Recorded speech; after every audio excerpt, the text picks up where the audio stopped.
Alhamdulillah Rabbil alamin. Wal 'aqibatu lil muttaqin. Wa la 'udwana illa 'alal zalimin. Asyhadu an la ilaha illallah wahdahu la syarika lah. Ilahul awwalin wal akhirin. Wa asyhadu anna Muhammadan 'abduhu wa rasuluh.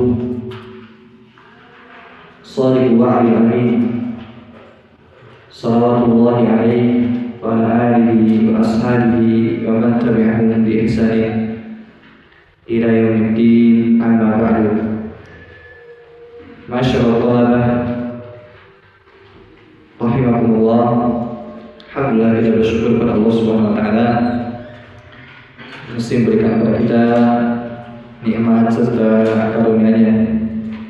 Di antara nikmat yang Allah berikan kepada kita semua, kita bisa melanjutkan kajian kita yang rutin kita adakan di malam Senin. Yang mana pada pekan yang lalu sebab ada urusan maka tidak diadakan kajian. Alhamdulillah, Allah SWT memudahkan kita pada malam ini untuk melanjutkan kajian, yaitu kitab Khulasatul Ta'dhimil Ilm, ringkasan terkait pengalaman terhadap ilmu, yang mana insyaallah pada malam hari ini kita masuk di poin yang ke-5. Poin yang ke-5. Sedikit mula dari poin pertama. Seorang dikatakan dia mengamalkan ilmu ketika dia membersihkan wadah ilmu. Ini sering diulang-ulang karena inti dari semua poin-poin dari 2 sampai nanti terakhir di 20, intinya di poin 1 ini, yaitu tadhiru wi'a'il ilm, membersihkan wadahnya ilmu. Kenapa? Karena kita ketahui bersama bahwasanya wadah ilmu itu di mana? Hati. Dan ketika hati ini baik, maka seluruhnya akan baik.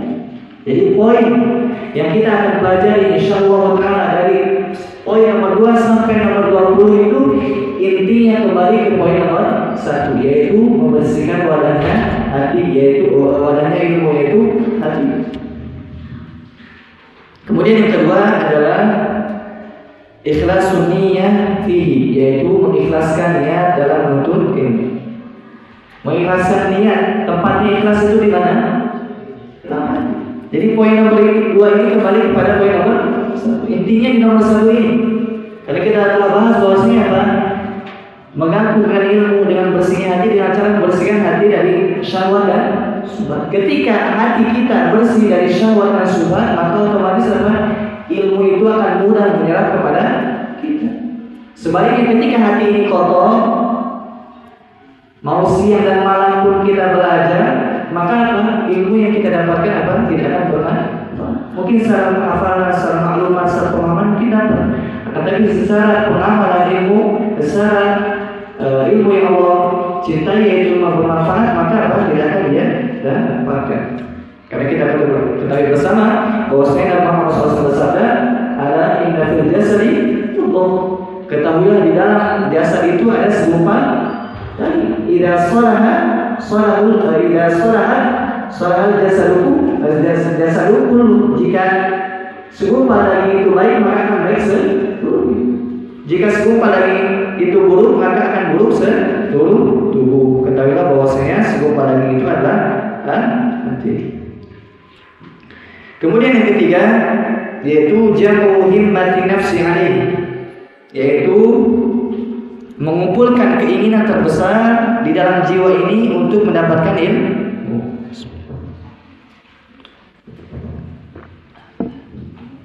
Semakin seorang besar keinginannya untuk mendapatkan ilmu, maka semakin terdorong dia untuk meraih ilmu.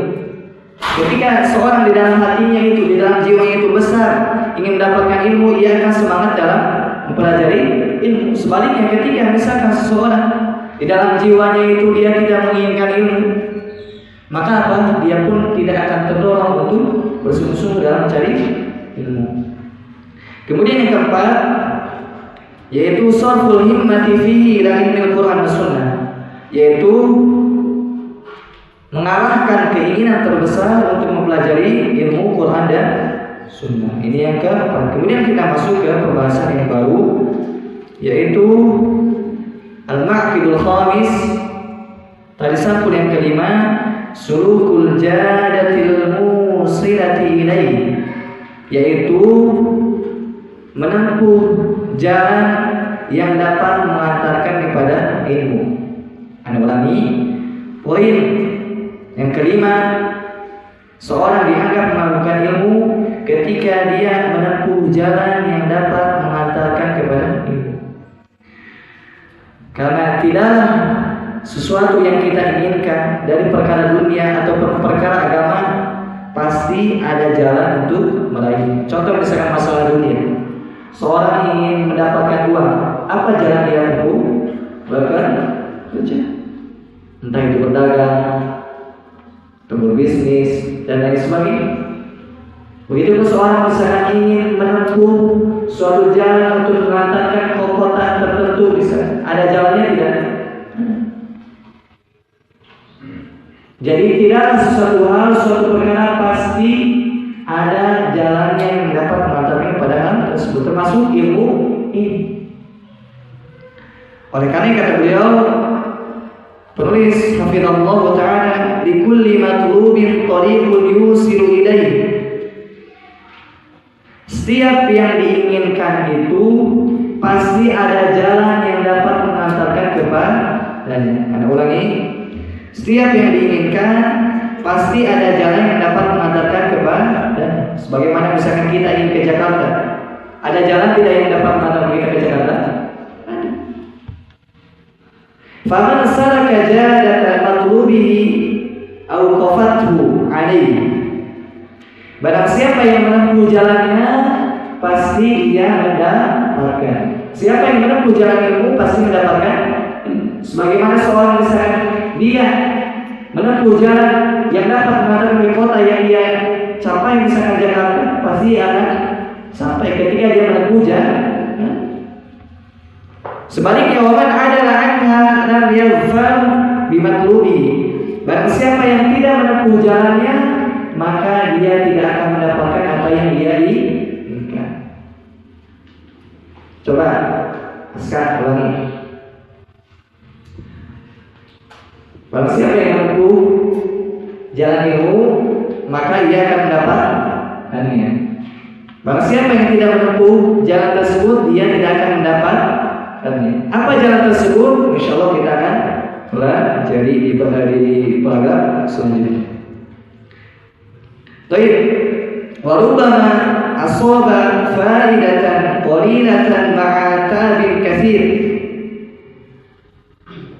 Kata beliau, wa inna lil ilmi tariqan min man akhta'a dhalla wa lam yanal al maqsud.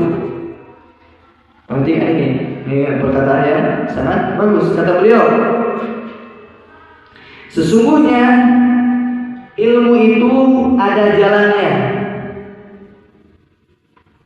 Barang siapa yang sesat jalan, artinya dia tidak menempuh jalan tersebut, dhalla, dia tidak akan sampai.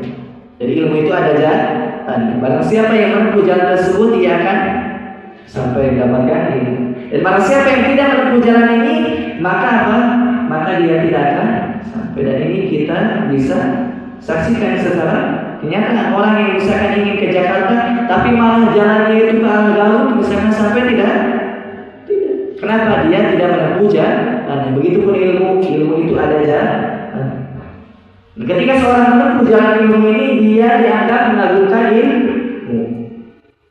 Sebaliknya ketika dia tidak menempuh jalan ilmu ini, apa? Dia tidak mengagungkan ilmu. Dan ketika seorang tidak mengagungkan ilmu, dia tidak akan mendapatkan ilmu.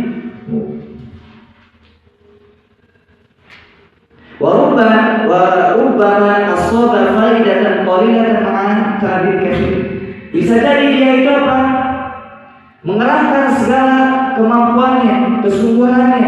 Dia belajar siang malam, akan tetapi dia salah jalannya, maka faidah yang dia akan dapatkan sedikit. Contoh misalnya dia ke Jakarta, dia lewat Garut misalnya bisa sampai muter, nanti Jogja, kemudian Jogja misalkan naik bis ke Jakarta putar. Berbeda dengan orang yang menempuh jalannya. Dia itu apa? Menempuh jalan tersebut tidak banyak, tidak lama, tetapi hasil yang dia dapatkan itu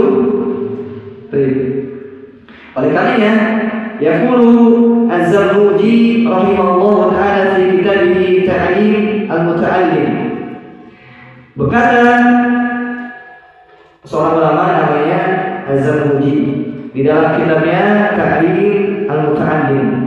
Kitab Ta'lim al-Muta'allim ini kitab yang bagus, yang mana kitab tersebut berisikan faedah-faedah berupa ada penuntut ilmu, keutamaan ilmu, kemudian cara untuk mendapatkan ilmu dibahas di kitab Ta'lim al-Muta'allim, yang mana ini sudah ada terjemahannya. Kalau misalnya kalian pengen cari, bisa di internet dicari namanya Ta'lim al-Muta'allim, penulisnya Az-Zarnuji. Ini kitab sangat bagus. Tadi kata beliau apa? Wa kullu man akhta'a tariq dhalla. Setiap orang yang salah jalannya pasti dia tersesat. Wa kullu man akhta'a tariq dhalla. Setiap orang yang salah jalan pasti tersesat. Wala yanalu maqsuda qalla ujalla, dan dia tidak akan mendapatkan apa yang dia inginkan sedikit ataupun banyak. Jadi jangan sampai kita seperti itu. Kita misalkan di sini mondok jauh dari orang tua, dari pagi sampai asar belajar, kemudian dari maghrib sampai isya subuh mulai belajar lagi. Jangan sampai kita misalkan tiap hari seperti itu, tapi ternyata ilmu yang kita dapatkan sedikit. Amalan yang buang dari ilmu tersebut ternyata amalan kita sedikit. Jangan sampai seperti itu. Karena di antara ciri ilmu yang bermanfaat adalah ilmu yang membuahkan amal. Lihat diri kita misalkan setelah kita ngaji, setelah kita belajar, sudahkah ilmu tersebut memberikan efek yang baik pada kehidupan kita? Sudahkah ibadahnya jadi rajin? Sudahkah akhlaknya jadi baik? Sudahkah kalau pulang ke rumah berbakti kepada orang tua? Sudahkah semakin takut kepada Allah SWT sehingga tidak berani bermaksiat?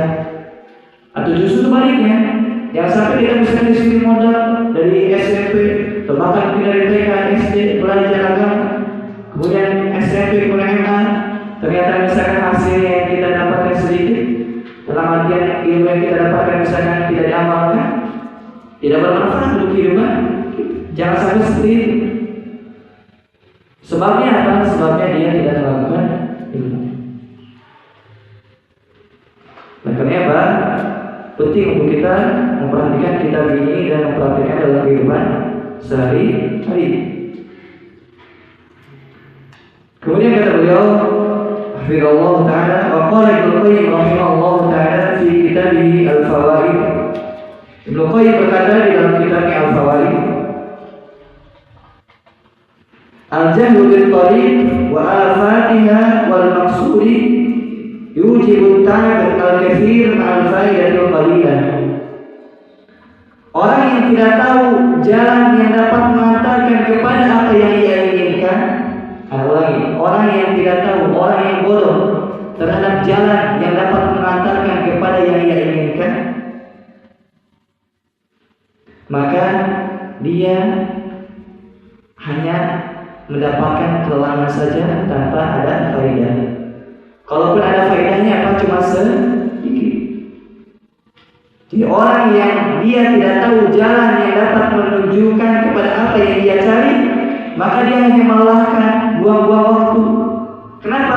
Karena dia tidak mendapatkan faedah. Kalaupun dia mendapatkan faedah cuma sedikit. Atau bisa jadi misalkan seorang sudah tahu jalannya, akan tapi dia tidak menempuh jalan tersebut bermanfaat, tidak. Atau bisa jadi misalkan seorang sudah tahu jalannya, akan tapi dia tidak tahu penghalang-penghalangnya, bermanfaat, tidak. Kenapa? Dia tercegah oleh penghalang. Agar kasih gambaran biar mudah. Kita ketahui bersama bahwasanya menuntut ilmu ini jalan menuju surga. Tetapi ketahuilah bahwasanya di dalam ilmu ini ada penghalang-penghalang, yang mana penghalang tersebut dapat menghalangi seorang menuju surga Allah SWT. Bisa dipahami? Ilmu ini dapat mengantarkan kita ke surga. Masalah tariqan la tamisu fiha man sallallahu lahu bi tariqan ila jannah. Barang siapa yang menempuh suatu jalan dalam rangka menuju ilmu, Allah akan mendapatkan jalannya menuju surga. Akan tetapi akan jalan ilmu itu berliku-liku, pasti ada rintangannya, pasti ada cobaannya, pasti ada penghalang. Nah, barang siapa yang dia tidak tahu penghalang-penghalangnya, bisa jadi apa dia terhalang kemudian tidak sampai ke surga. Di antara penghalang ilmu apa? Syubhat. Di antara penghalang ilmu adalah syahwat. Dia belajar agama misalnya, tapi dia ikut pemahamannya sesat. Dia belajar agama tapi dia terkalahkan oleh hawa nafsunya. Dia tidak akan sampai surga Allah Subhanahu wa ta'ala. Kenapa? Dia tercegah oleh hal yang dapat menghalangi dia menuju surga Allah Subhanahu wa ta'ala. Gimana sih? Jangan.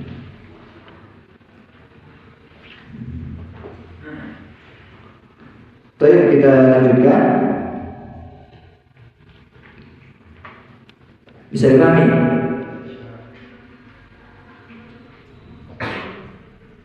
Kemudian waqad dzakara hadzal thariq, ini jalan. Jadi jalan ilmu ini disebutkan oleh beliau di dalam kitabnya. Waqad dzakara hadzal thariq bi lafzil jami' mani Muhammad bin Murtada.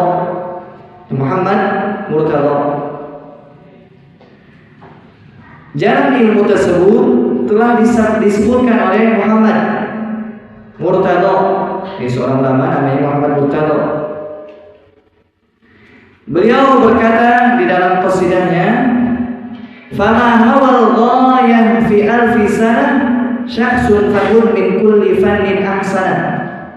Yang artinya, seorang jika dia menuntut ilmu 1000 tahun, maka tidak mungkin dia mendapatkan seluruh ilmu. Jadi misalkan seorang dari awal lahir, kemudian umurnya misalkan 1000 tahun, dia terus dari awal lahir sampai meninggal dunia dia belajar agama, maka dia tidak akan mendapatkan seluruh ilmu. Kenapa? Karena ilmu ini luas. Jadi jangan kira misalkan setelah belajar agama, setelah jadi ustaz, misalkan setelah jadi ulama, kemudian ilmunya misalkan mencakup seluruhnya, tidak. Karena ilmu ini ibarat apa? Ibarat lautan. Ketika seorang mulai menyelam, semakin tahu luasnya. Ada pun orang misalkan yang baru belajar, biasanya apa? Oh, saya sudah paling tahu. Kenapa? Karena dia baru apa? Istilah baru masuk ke tahap pertama. Karena disebut oleh para ulama apa? Al-ilmu salasatu asbar. Ilmu itu ada 3 tingkatan. Man dakhala syibral awal takabbar. Barang siapa yang masuk tahapan pertama dia sombong. Dan ini kita saksikan orang yang baru belajar biasanya pertama dia sombong, sedikit-sedikit salahkan ini orang ditunjuk ilmunya. Disebabkan apa? Dia baru masuk tahapan pertama. Wa man dakhala ats-tsani, barang siapa yang masuk ke tahapan kedua, tawadu, dia tawadu. Kenapa? Dia tahu bahwasanya ilmu yang dia pelajari itu apa bagus dan kemudian wabadah pada sudah sekali barang siapa yang masuk mempelajari tahapan yang ketiga, alima annahu jahil, dia mengetahui dia bohong. Jadi lihat diri kita di tahap pertama, yang baru di tahap pertama biasa sombong, yang kedua tawadu, yang ketiga apa? Dia mengetahui bahwasanya dia belum tahu apa. Oleh karena kata beliau rahimahullah ta'ala, barang siapa yang hidup 1000 tahun kemudian dia sibuk dalam mempelajari ilmu, dia tidak akan mendapatkan ilmu seluruhnya. Oleh karena apa? Fakhudh min kulli fannin ahsana. Oleh karenanya ambillah dari setiap ilmu itu yang paling baiknya. Disebabkan seorang tidak mungkin mencakup seluruh ilmu, maka ambillah yang paling baiknya. Karena ilmu itu banyak. Ilmu Al-Quran saja misalkan usul tafsir, kemudian ilmu tafsir, ilmu hadis misalkan mustalah hadis, takhrijul hadis, ilmu fikih misalkan mustalah qawaid fikih, usul fikih. Bahasa Arab misalkan nahwu, sharf, balaghah, banyak sekali ilmu itu. Oleh karena apa? Fahum min kulli fannin ahsan. Ambil dari setiap ilmu itu yang paling baik, yaitu apa? Matan ringkasnya. Oleh karena kata beliau, bihifdzi matnin jami'in li rajihi, dengan cara menghafal matan yang ringkas yang mana itu mencakup seluruh ilmu. Li rajihi yang terpilih. Contoh misalkan dalam ilmu akidah misalkan, ambil apa? Qawaid arba'ah. Kemudian usul ats-tsalatsah. Ini dihafalkan, dipelajari. Pertama dihafalkan dulu, kemudian nanti dipelajari sebagaimana yang akan disinggung di tadi. Pertama apa? Kalau masalah akidah pelajari qawaid arba'ah. Kemudian yang kedua usul ats-tsalatsah. Kemudian yang ketiga kitab at-tauhid. Kemudian yang keempat akidah wasithiyah. Kemudian yang kelima akidah tauhid. Nah ini bertahap dalam belajar itu. Kemudian dalam masalah usul tafsir misalkan, ambil yang paling ringkas Syekh Utsaimin yang mana di sini dipelajari, yaitu apa? Usulun fi ilmi tafsir. Begitu dalam masalah hadis misalkan, ambil kita Syekh Utsaimin mustalah al-hadis. Pokoknya apa? Setiap cabang ilmu itu pelajari yang ringkas-ringkasnya saja. Karena kalau menjadi seorang muallim, seorang ustaz, seorang dai apa? Mesti dia pernah belajar cabang-cabang ilmunya, karena satu ilmu dengan ilmu yang itu saling berkaitan. Fikih dengan qaidah fikihnya, kemudian dengan usul fikih, begitu hadis kasus. Ilmu satu dengan ilmu yang lain itu saling berkaitan. Seorang jika ingin matang ilmunya harus mempelajari seluruh ilmu, minimal dasar dan bukan berarti bisa kita ambil semua ini, akan tapi kita pelajari ilmu tersebut yang paling ringkas. Bihifdzi matnin jami'in li rajihi, dengan cara menghafal ilmu yang dipilih oleh ulama yang ringkas ya. Ta'khudhu 'ala mufidin nasihi. Kemudian akan mengambilnya dari seorang guru yang memberikan faidah. Jadi seorang itu belajar mesti sama guru. Belajar mesti sama guru. Setelah dia hafal, dia mempelajari bersama guru tersebut. Misalkan dia hafal usul ats-tsalatsah, jangan sekedar hafal, tapi apa? Pelajari bersama guru. Kalau bisa jadi apa? Kalau dia hanya baca sendiri, bisa jadi apa? Salah pemahamannya. Itu. Baik, fathariqul ilmi wajadatuhu mabniyatun 'ala amrayn. Jalan ilmu itu dibangun di atasnya dua perkara. Ini jalan ilmu. Jadi kan tadi disinggung bahwasanya siapa yang ingin mendapatkan ilmu hendaknya tempuh jalan ilmu. Apa itu jalan ilmu? Ini dua ini. Pertama, man akhadha bihi ma kana mu'azziman ilmi. Barang siapa yang menempuh jalan tersebut, dia telah melakukan ilmu. Li'annahu yatlubu min haitsu yumkinu al-wusul ilaih. Karena dia mencari sesuatu dengan cara yang dapat mengantarkan kepadanya. Yang pertama, fa'amal amrul awwal fa hifdzu matnin jami'in li rajihi. Ini yang pertama. Seorang dianggap menempuh jalan ilmu ketika dia menghafal matan yang menyeluruh. Tadi Anda sudah sebutkan dari matan akidah misalkan ambil qawaid arba'ah, usul ats-tsalatsah dan seterusnya. Dari fikih misalkan kalau mazhab Syafi'iyah matan Abi Suja.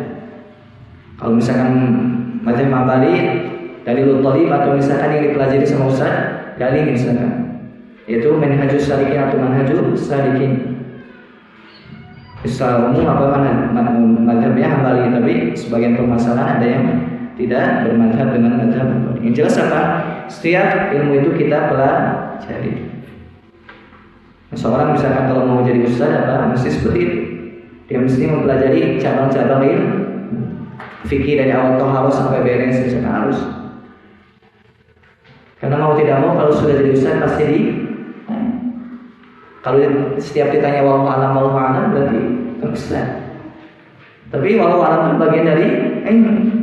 Karena ilmu itu ada dua bagian. Pertama, saya tahu, yang kedua saya tidak tahu. Karena tidak mungkin setiap permasalahan kita tahu. Baik, kita lanjutkan. Yang pertama apa tadi? Menghafal matan yang ringkas. Fala budda min hifdzin, maka harus menghafal. Wa man dhanna annahu yanalu al-ilma bila hifdhin fa innahu yatlubu muhalan. Barang siapa yang menyangka bahwa ilmu didapatkan atau bisa didapatkan dengan tanpa menghafal, dia mencari sesuatu yang mustahil. Jadi ilmu itu mesti dihafal. Kalau tidak hafal, kira-kira apa yang mau disampaikan? Dalil mesti dihafal, permasalahan mesti dihafal, usul-usul yang kaidahnya mesti dihafal. Dan ini tidak sulit, tidak sulit. Misalnya kita misalkan belajar, kemudian kita murajaah, kemudian kita misalkan setorkan ke guru, pasti itu mudah, tidak sulit. Karena ad-dinu yusrun, sesungguhnya inna dina yusrun, sesungguhnya agama ini mudah, tidak ada yang sulit. Ini yang pertama.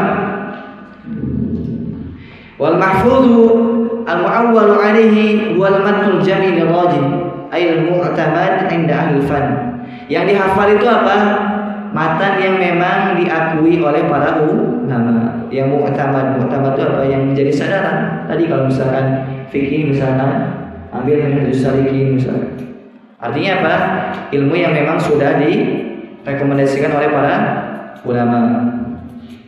Wa amal amru tsani, adapun perkara yang kedua, fa akhadahu ala mufidin nasihin, yaitu setelah dia menghafal matan tersebut, dia mempelajarinya dari seorang guru.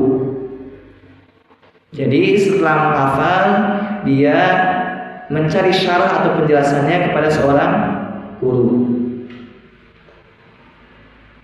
Fatafazzahu ilaihi syaikhin tafahamu anhu ma'anihi, sehingga apa? Seorang guru tersebut, seorang syekh tersebut, seorang ustaz tersebut bisa menjelaskan makna-makna yang ada pada matan tersebut atau makna-makna yang dihafal oleh seorang talib tersebut. Bisa dipahami?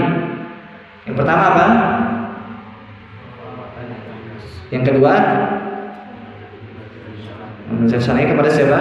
Seorang guru. Nah, seorang guru itu ada sifat-sifatnya yang mesti kita tahu. Jadi seorang guru itu ada sifat-sifatnya yang mana layak guru tersebut untuk diambil ilmunya. Yattasifu bihadainil wasfain, guru tersebut disifati dengan dua sifat. Yang pertama, wa awwaluhuma al-ifadatu wa hiya al-ahliyatu fi al-ilmi. Yang pertama, seorang guru tersebut dapat memberikan faidah. Seorang guru tersebut orang yang memang punya kompeten, punya kemampuan dalam hal ilmu. Guru tersebut harus apa? Harus orang yang berilmu. Karena faqidu syai' la yu'ti. Orang yang tidak punya tidak bisa memberi. Contoh misalkan kita tidak punya uang, pengen sedekah dengan uang, bisa tidak? Bisa tidak? Bisa tidak? Tidak. Kenapa kita tidak punya? Begitu pun ilmu. Kira-kira kalau seorang tidak punya ilmu bisa memberi ilmu tidak? Tidak. Oleh karena apa? Kita lihat para ulama besar itu apa rata-rata gurunya? Ulama besar. Kalau misalnya kalian pengen jadi ulama, pengen jadi yang ilmunya yang matang, mesti belajar kepada orang yang matang ilmu. Belajar misalnya ke luar negeri, sana ke Madinah, ke Mekah dan lain sebagainya. Supaya apa? Supaya matang ilmu. Tapi jangan kira misalkan saya nanti belajarnya kalau sudah di Madinah, kalau di sini nggak belajar misalkan. Atau misalkan saya sungguh-sungguhnya ketika belajar di Madinah, kalau di sini nggak sungguh-sungguh, jangan. Dimanapun kita berada, belajar itu harus sungguh. Ya, sebagian orang tuh ada yang bilang kayak gitu. Nanti saya sungguh-sungguh kalau belajar di Madinah. Tapi sudah sampai Madinah ternyata malah cari uang. Jadi apa misalkan banyak yang seperti itu. Kalau misalkan di sana apa sibuk dengan suatu hal. Karena ketahuilah bahwa ketika di dalam diri seorang itu ada pengagungan terhadap ilmu, dimanapun ia pasti belajar. Karena belajar di Madinah itu hanya wasilah saja. Kalaupun ternyata misalkan tidak direzekikan oleh Allah belajar di sana, masih ada di sini.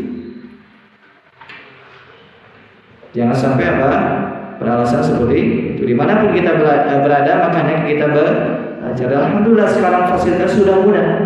Kita belajar kepada para ulama bisa melalui HP. Syekh bin Baz dengan selama telah meninggal dunia, ada rekaman. Syekh Utsaimin misalkan telah meninggal dunia, bisa rekaman. Bahkan misalkan ada kajian-kajian online itu, asal paham bahasa Arab. Jadi apa usahakan apa paham bahasa Arab, minimal fasih. Artinya apa? Paham ketika mendengar, meskipun tidak bisa mentakbir, tidak bisa mengungkapkannya atau tidak bisa bahasa Arab. Yang penting paham itu? Jadi sifat yang pertama guru tersebut apa? Dia memang kompeten di bidangnya. Fayakunu mimman urifa bi talabil ilmi wa talaqqihi hatta adraka. Memang guru tersebut sebelumnya pernah belajar. Guru tersebut sebelumnya pernah belajar. Jadi jangan sampai misalkan dulunya misalkan guru tersebut misalkan artis atau misalkan apa profesi, kemudian diustadkan, kemudian belajar kepada orang tersebut, dia sebelumnya tidak dikenal belajar. Dia tidak akan mendapatkan ini. Karena tadi seorang yang tidak punya ilmu tidak akan bisa memberikan. Jadi apa? Harus diketahui bahwa guru tersebut pernah belajar. Fasorat lahu malakatun qawiyatun fi. Sehingga kalau seorang sudah belajar, pernah belajar, dia punya kemampuan apa? Untuk menelaah permasalahan-permasalahan ilmiah. Ini yang pertama. Kemudian wal aslu fi hadza ma akhrajahu Abu Dawud fi sunanihi. Permasalahan ini atau dalilnya disebutkan di kitab Imam Abu Dawud, yaitu kitab Sunannya, Sunan Abi Dawud. Yang mana hadis tersebut berbunyi, kata Nabi Muhammad SAW bersabda kepada para sahabatnya, wahai para sahabatku, engkau akan mendengar hadis dariku. Kemudian orang yang setelah engkau atau setelah kalian akan mengambil hadis dari kalian. Maksudnya siapa? Tabi'in. Jadi sahabat mengambil dari tabi'in, kemudian tabi'in mengambil dari sahabat, kemudian tabi'ut tabi'in mengambil dari tabi'in. Jadi ilmu itu apa? Diambil dari guru. Paham itu? Baik. Kemudian yang kedua, ammal wasfu tsani. Ada sifat guru yang kedua, fahuwan nasihah, yaitu guru tersebut apa? Benar-benar tulus, benar-benar tulus dalam menyampaikan ilmu. Nasihat itu apa? Ya, sesuatu yang tulus. Wa tajma'u ma'nayain isnain, yaitu apa? Terkumpul padanya dua perkara. Jadi dikatakan guru tersebut nasihat, tulus ketika terkumpul padanya dua perkara. Yang pertama, ahaduhuma salahiyatus syekh lil iqtida'i bihi, yaitu pertama guru tersebut bisa kita contoh. Jadi usahakan guru itu yang kita ambil ilmunya bisa kita contoh. Contoh ibadahnya, contoh akhlaknya, contoh semangatnya, dan contoh-contoh kebaikan lain. Jadi jangan sampai misalkan kita belajar kepada guru yang ternyata kita tidak bisa mencontoh dari. Karena guru itu apa? Cerminan dari guru itu cerminan dari muridnya. Kalau peribahasa kita apa? Guru itu kencing berdiri, murid kencing berlari. Pernah dengar gak? Gak pernah. Ini ada dulu peribahasanya. Peribahasanya apa? Guru itu kencing berdiri, kalau murid kencing berlari. Salah atau benar? Salah, nggak boleh kencing berlari. Maksudnya apa? Maksudnya bukan itu, tapi maksudnya seorang murid itu biasanya apa? Harusnya lebih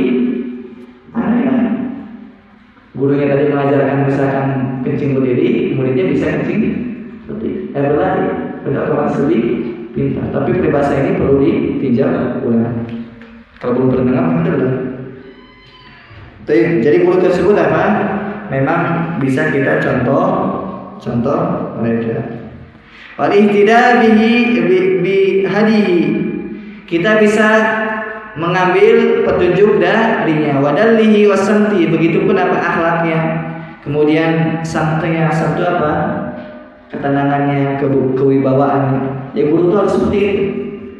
Guru itu harus punya sifat apa? Punya wibawa, kemudian bisa dicontoh, bisa diteladani, bisa diambil petunjuknya dan lain sebagainya. Kalau tidak ada ya gimana lagi? Ambil yang ada, manfaatkan ya.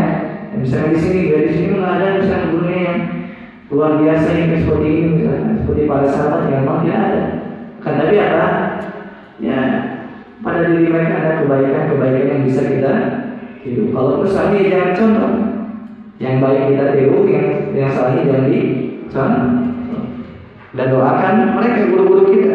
Misalkan ada kesalahan, ada kekurangan, misalkan ternyata ada sesuatu hal yang kita anggap itu kurang baik, misalkan kurang bersegera dalam ketaatan-ketaatan, misalkan ya jangan dicontoh.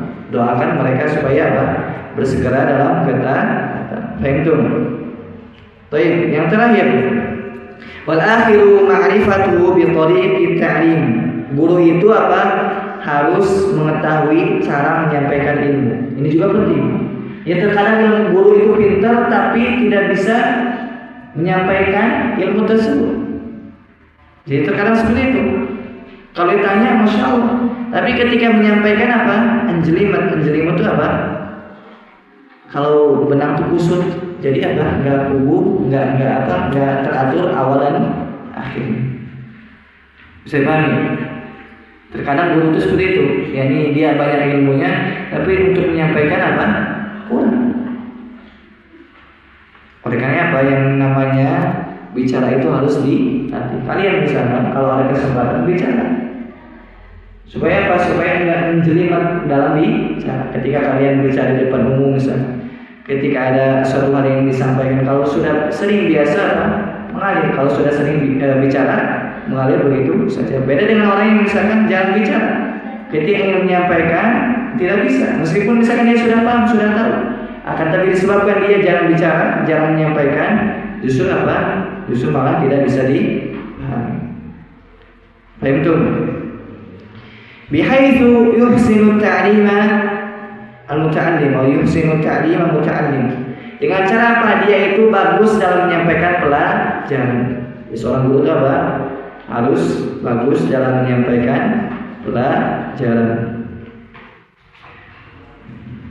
Wa yu'rafu ma yasluhu wa ya'rifu ma yasluhu lahu wa ma yadurruhu. Seorang guru itu apa? Harus mengetahui mana yang maslahat untuk muridnya dan mana yang mudarat untuk muridnya. Ini apa PR untuk guru, untuk yang berbicara. Seorang guru itu apa? Harus mengetahui apa yang baik untuk muridnya dan apa yang membahayakan untuk muridnya. Dan terkadang misalkan seorang guru itu punya pandangan itu baik, tapi ternyata muridnya itu menganggap itu jelek.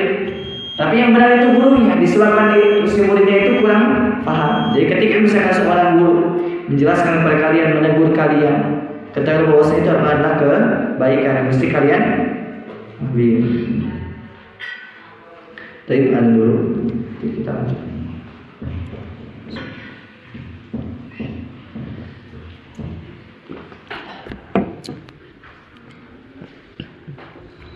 Jadi kita lanjutkan sebentar. Jadi di akhir pembahasan Syekh Hafizahullah Ta'ala memberikan gambaran bahwasanya jalan yang benar dalam menuntut ilmu itu ketika seorang menempuh dua hal. Yang pertama dia menghafal matan, kalaupun misalkan tidak menghafal dia tasawur, dia punya gambaran isi kitab tersebut. Dengan cara apa? Dia terus baca-baca ulang. Meskipun misalkan dia tidak hafal 100%, tapi dia ada tasawur, gambaran, oh isi kitab itu seperti itu. Kemudian yang kedua, dia mempelajarinya kepada seorang guru yang mensyarah, menjelaskan apa-apa yang muskil, yang tidak dia pahami. Kemudian guru itu dia harus mempunyai sifat apa? Bisa dicontoh. Guru itu mesti mempunyai sifat bisa dicontoh. Contoh akhlaknya, contoh ibadahnya, contoh muamalahnya. Kalaupun misalkan tidak ada guru atau kita belum temui guru yang seperti itu, maka apa? Ya manfaatkan yang ada. Seperti itu.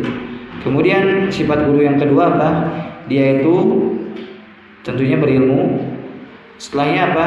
Dia itu pintar dalam menyampaikan pembelajaran. Seorang guru harus pintar dalam menyampaikan pembelajaran. Mungkin sekian. Wassalamualaikum warahmatullahi wabarakatuh. Wa akhiru da'wana alhamdulillahi rabbil alamin. Sebelumnya ada pertanyaan.